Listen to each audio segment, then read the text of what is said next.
नाज़रीन, ब्रेक के बाद खुश आमदीद। ब्रेक के बाद हमें नए गेस्ट हैं जिन्होंने ज्वाइन किया है। हमारे साथ मोहम्मद आसिफ रफीक साहब मौजूद हैं जो कि एडिशनल कमिश्नर हैं FBI के, और मौजूदा इन्होंने एक किताब भी लिखी है जिसको पब्लिश भी कर दिया गया है। सहाला यात्रा के नाम से ये किताब है। तो वेलकम करते हैं जनाब आपको शो के अंदर। किताब के हवाले से भी गुफ्तगू करेंगे, लेकिन उससे पहले मैं अपने दूसरे गेस्ट उनका तारुफ आपको करवाता चलूं। हमारे साथ हमारे सीनियर रिपोर्टर उमैर अजमत मौजूद हैं, तो आपको भी जनाब वेलकम करते हैं शो के अंदर। पहले मैं चाहता हूं कि मोहम्मद आसिफ की तरफ चलूं और इनकी जो किताब लिखी गई है उस हवाले से गुफ्तगू करूं, क्योंकि वक्तन फवक्तन मैं देखता हूं कि बहुत सारे ब्यूरोक्रेट्स हैं जिनका हमेशा से लिटरेचर के साथ बहुत मोहब्बत रहती है और बहुत अच्छे से जहां लिखते हैं वहां पढ़ते भी हैं। तो लिटरेचर के साथ इनका ताल्लुक, इनकी वाबस्तगी जो है वो काफी गहरी होती है और लिटरेचर को ही पढ़ पढ़ के इस स्टेज पे पहुंच रहे होते हैं। तो हमारे साथ आसिफ साहब मौजूद हैं। आसिफ साहब, हमें अपनी किताब के हवाले से बताइएगा जो आपने लिख रखी है। आज इकबाल डे है, उस हवाले से भी गुफ्तगू करूंगा, लेकिन अपनी पहले किताब का तारुफ हमें जरूर करवाएं जो आपने लिखी है। ये किस बारे में और इसके अंदर क्या क्या इंफॉर्मेशन है जो छुपी हुई? जी, बिस्मिल्लाहिर्रहमानिर्रहीम। ये किताब जो मैंने लिखी है सहाला यात्रा के नाम से, जो पुलिस की ट्रेनिंग है, ट्रेनिंग एकेडमी, ये आप समझेंगे तारीखी एकेडमी है। पाकिस्तान बनने से पहले से यहाँ पे ट्रेनिंग होती थी। सहाला एक टाउन है छोटा सा इस्लामाबाद के साथ, तो वहाँ पे वो स्कूल था और फिर वो कॉलेज बन गया, तो पुलिस ट्रेनिंग कॉलेज है सबसे बड़ा वो। वहाँ हम 1998 में, आप जिस तरह आपने कहा ना कि इकबाल डे है, तो अल्लामा इकबाल जिस कॉलेज से पढ़े वहाँ मैं पढ़ रहा था। अरे क्या बात! ये गवर्नमेंट कॉलेज लाहौर में 1997 में अखबार में एक इश्तिहार छपा कि कोई 300 के करीब पुलिस इंस्पेक्टर जो है वो गवर्नमेंट भर्ती करना चाहती है और पब्लिक सर्विस कमीशन के जरिए एग्जाम होगा। तो वो एग्जाम हमने दिया और वो तकरीबन जितने भी लोग थे 10,000 15,000 के करीब लोग थे जो उस एग्जाम में अपीयर हुए। और उस एग्जाम में चार दिन एग्जाम होता रहा और 4 पेपर्स थे उसके अंदर। तो वो सारे स्टूडेंट थे। मैं गवर्नमेंट कॉलेज लाहौर में MSc फिजिक्स कर रहा था उन दिनों। तो मैंने भी कहा कि चलें अप्लाई तो करते हैं। अप्लाई कर दिया। अप्लाई करने के बाद फिर एग्जाम हुआ, एग्जाम के बाद फिर इंटरव्यूज हुए। तो वो एक ऐसा जर्नी बन गया कि आप देखें कि स्टूडेंट्स हैं और वो स्टूडेंट जो हैं वो पुलिस ऑफिसर बन गए हैं। तो स्टूडेंट जो होता है उसकी आवारा मनशी जो है, जो उसकी खुददारी है, जो उसकी बेफिक्री है, उसको जब पुलिस की ट्रेनिंग में वो ट्रांसफॉर्म किया into a discipline police officer, तो वो एक ऐसा रूहानी था, मैं समझता हूँ। इसलिए मैंने इसका नाम भी यात्रा रखा और इस पे बड़े क्वेश्चन भी मुझसे पूछे गए।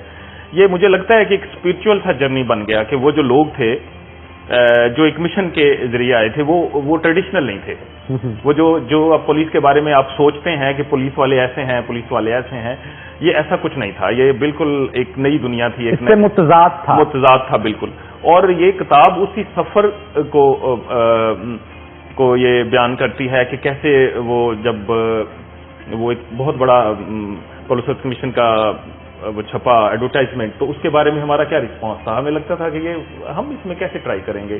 फिर वो लोग कानाफूसी करते हैं कि जी इसमें तो बड़े पैसे लगते हैं वगैरह वगैरह। उस सारी बेयकीनी और मिसकंसेप्शन के दरमियान में हमने एग्जाम दिया।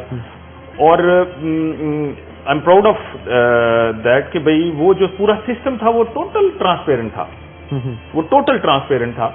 कोई इंसानी गलती तो हो सकती है लेकिन कोई उसमें बददयांती नहीं शामिल थी। और सारे आप समझें कि वो अभी भी अगर आप वो एग्जाम्स देखें जो हमने वो दिए, उसमें एक क्वेश्चन था कि पाकिस्तान का कौमी तराना लिखें। और आपको पता है कि उस दिन हम सब भी उसमें शामिल थे जिनको शर्मिंदगी हुई। चंद वो लोग जो तराने को पूरी तरह याद करते थे, हमें तराना याद पूरी तरह नहीं था। तो वो एग्जाम हुआ, फिर इंटरव्यू हुए, फिर साइकोलॉजिकल टेस्ट हुए, उसके बाद ट्रेनिंग शुरू हुई। और ट्रेनिंग का पूरा जो सिस्टम था वो बहुत ही म्यारी था।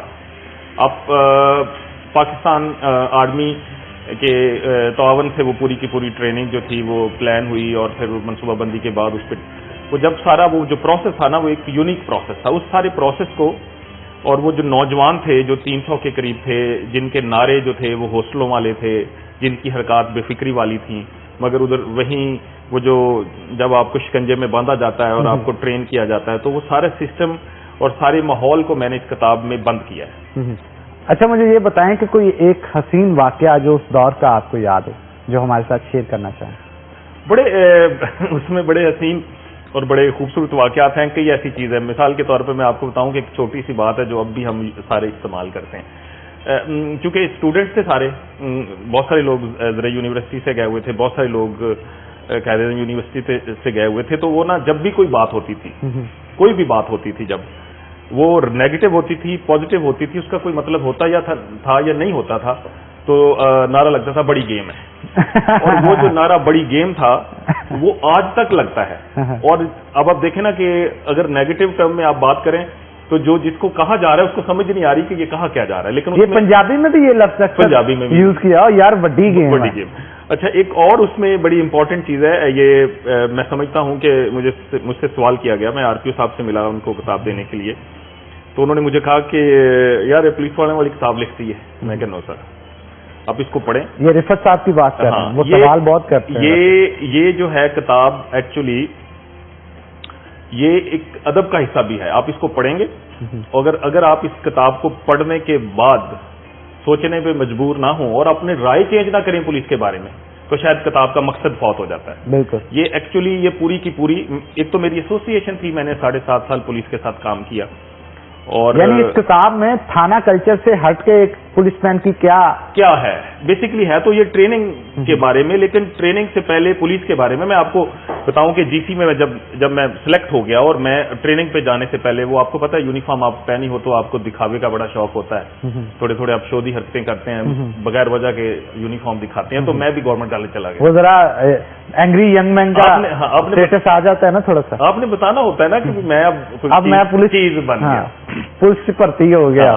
تو میں چلا گیا کالج, گورنمنٹ کالج, اور ہماری سینئر تھیں 3 لڑکیاں, بڑی وہ مشہور تھیں, پورا گروپ تھا ان کا.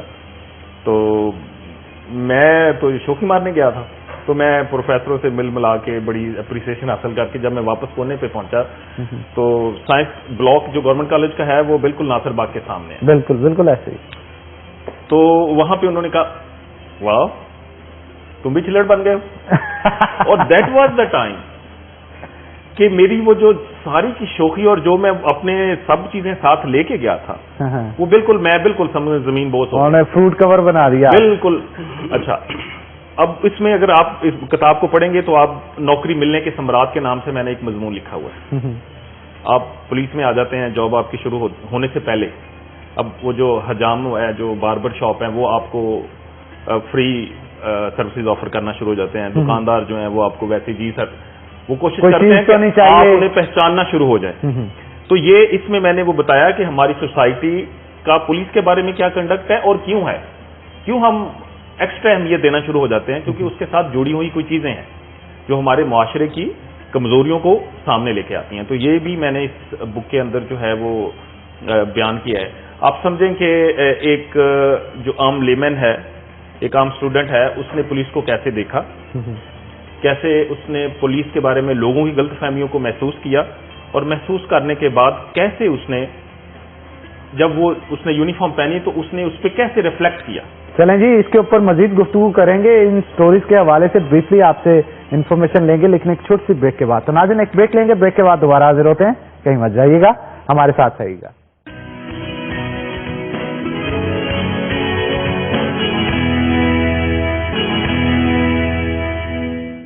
ویلکم بیک ناظرین, بریک کے بعد خوش آمدید. کچن کی طرف چلتے ہیں اور شیف جہانگیر سے پوچھتے ہیں کہ ہماری ریسیپی کہاں تک پہنچی. شیف کتنی دیر میں تیار ہو جائے گی ریسیپی؟ تقریباً فائنل ہے سر ریسیپی.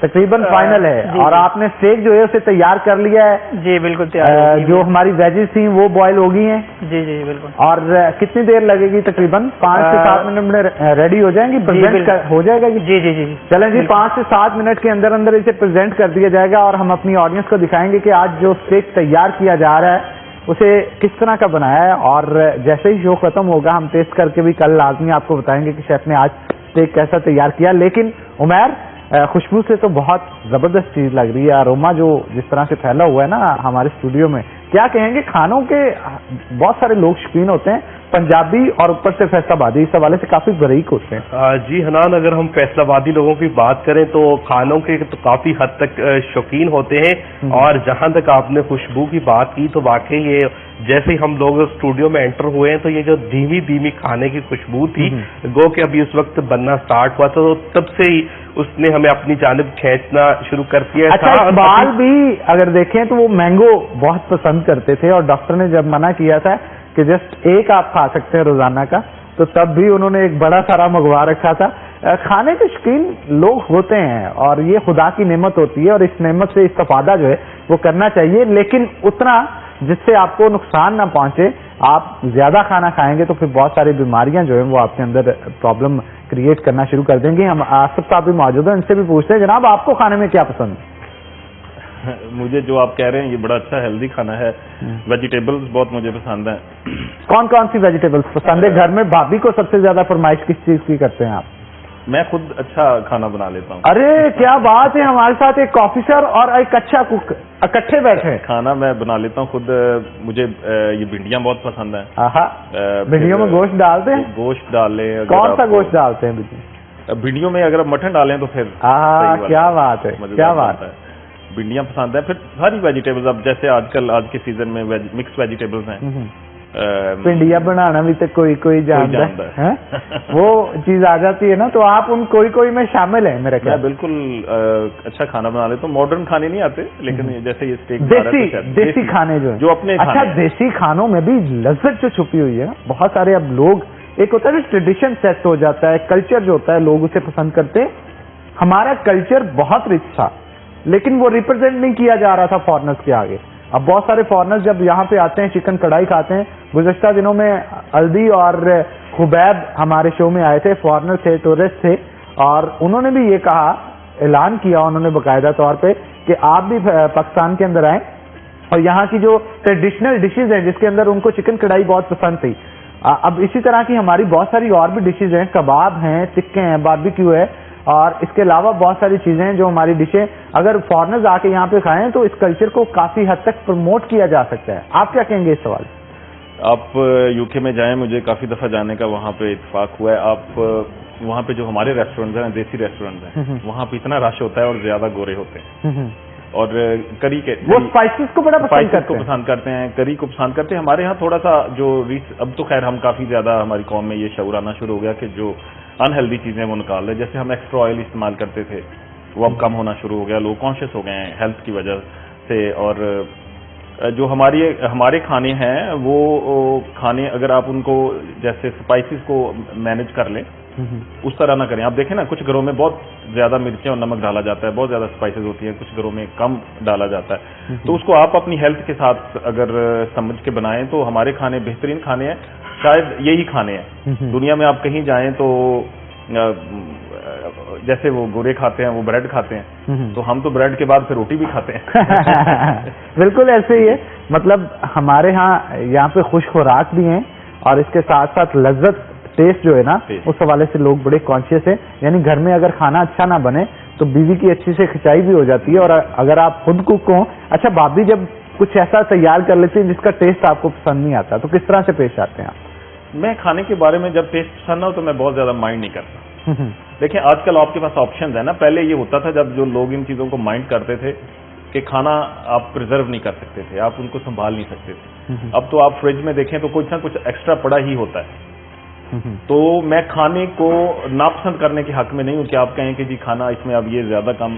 हाँ, कुछ अगर अच्छा खाना हो तो आप एक्सप्रेस करते हैं आप खाने के से कि आप ज्यादा खाते हैं क्योंकि आपको अच्छा लग रहा होता है।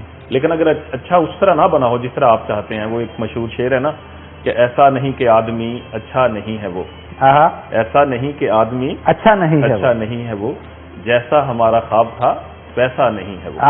क्या बात। तो खाना जो है वो अगर आपको पसंद नहीं है, खाना तो है ना, और अल्लाह की रहमत है, तो मैं समझता हूँ कि नापसंद नहीं करना चाहिए खाने को, और मैं कभी नहीं करता।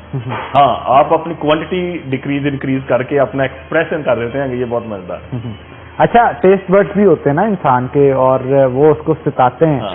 जैसे बाजुकात बहुत सारे शुगर के पेशेंट्स होते हैं लेकिन उनको मीठा खाना बहुत पसंद होता है। तो आप खास तौर पे घर खुद अगर बनाते हैं तो भिंडियाँ बनाएंगे, भाभी के हाथ की सबसे अच्छी चीज आपको क्या पसंद?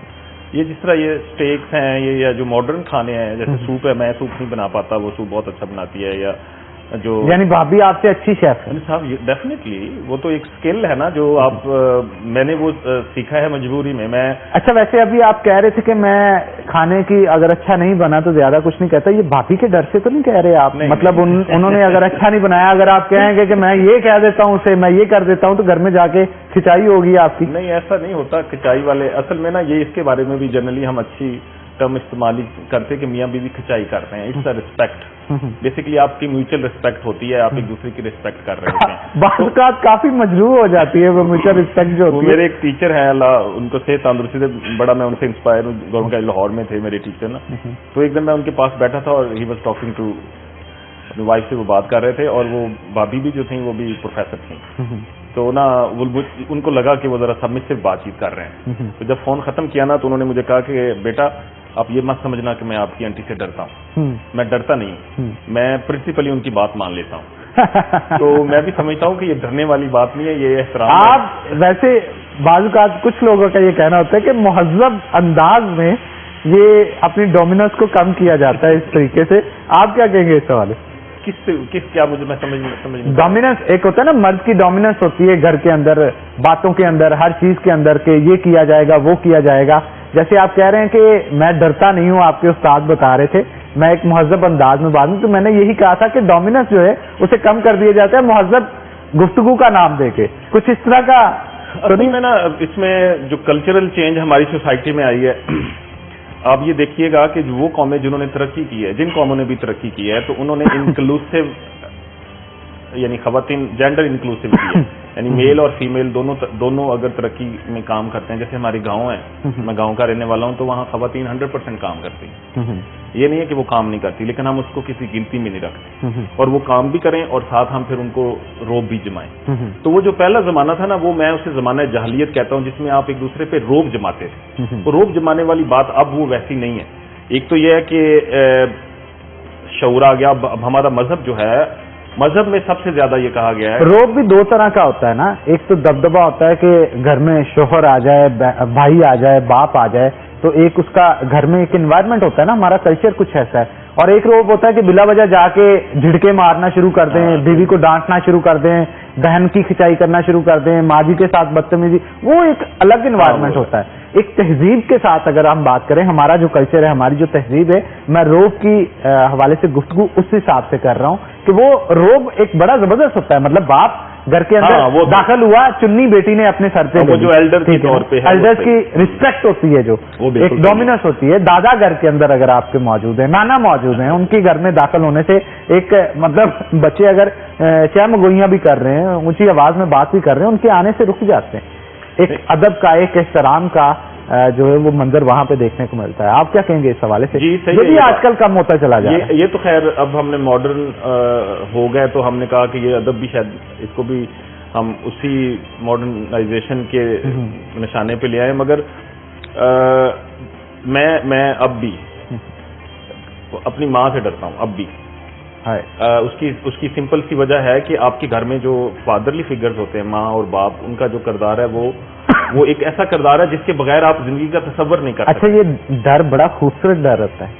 مطلب ماں آپ پہ ہاتھ اٹھاتی ہے نا، اور جان بوجھ کے وہ جو ڈرتا ہے انسان، وہ بڑی خوبصورت فیلنگز ہوتی ہے. اس میں تو اس کی تو کوئی اور مطلب مثال نہیں ہے، اسے لفظوں میں نہیں بتایا جا سکتا. یہ نہیں ہے، آپ کمپریہینڈ نہیں کر سکتے ان چیزوں کو. ہم چونکہ انسان ہے نا، کہیں نہ کہیں کوئی غلطی، کہیں نہ کہیں کوئی چیز ایسی ہو جاتی ہے. جیسے آج کل کا ماحول ہے، یہ جو آپ دیکھتے ہیں مختلف میڈیاز ہیں اس کے اوپر، تو کہیں نہ کہیں بندہ وہ لائنیں کراس آج کل کی سوسائٹی میں وہ کراس ہوتی ہیں. لیکن جو پیرنٹس ہیں یا والدین ہیں، ان کا گھر میں ہونا، اور وہ ایک ایسی شیلڈ ہے. حضرت موسیٰ کا واقعہ قرآن میں ہے کہ اگر ماں اب تمہاری چلی گئی، رب نے کہا کہ بھئی اب سنبھل کے. تو یہ جو پیرنٹس کا کردار ہے. اور پھر میں